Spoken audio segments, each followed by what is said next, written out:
njala kuwa plan gye nnina okukola nina okuddira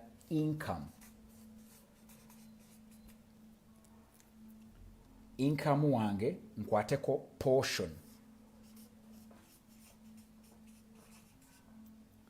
egende portion emu egende mu expenses. This is portion 1. Portion 2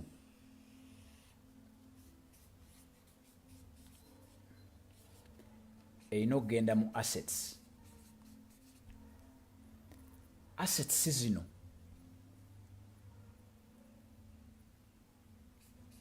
ziveemu income endala.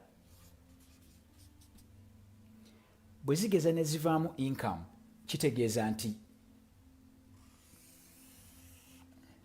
tiketi yange ebadde yatuwe. Lwaki nkunyonnyola okitegeera? Bwe nkwata akasente kennyingiza nensooka nenzijjako expense nenfuba okulaba portion endala egenze mu assets. Of course kati nina okugula ettaka nga bwe nditunda. Land for selling. So the land for selling must get me income. Ticket ebeere nga yazze bweti ate neddayo. Ogiraba two-way ticket. Era nsobola n'okukomawo nengula assets endala ne zireetayo era income n'abanga akula nga nkuba recycle bwentyo. Now what happens nti sente zange ze nnina currently sisobola kuzikwata kugulamu mmotoka eyo. Okitegedde? Sisobola kuzikwata ne ngamba nti income gwenfunye kamutwale mu saving agule Benz. Okitegeera? Income gwenkwata ne bwenkeera ku macha ene motoka ya mitwalo 3 ya mitwalo nga 3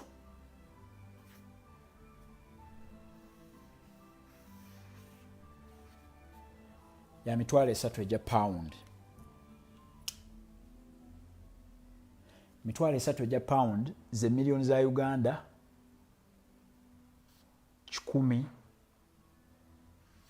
nga mu 5.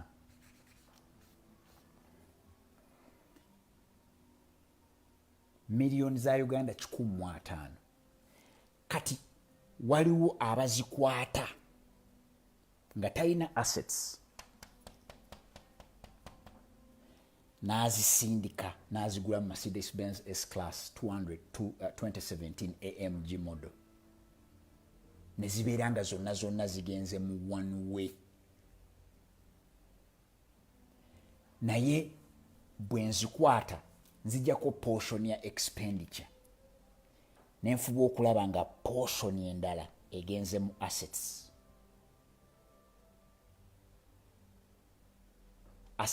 ne zikomyawo akasente nenzizaamu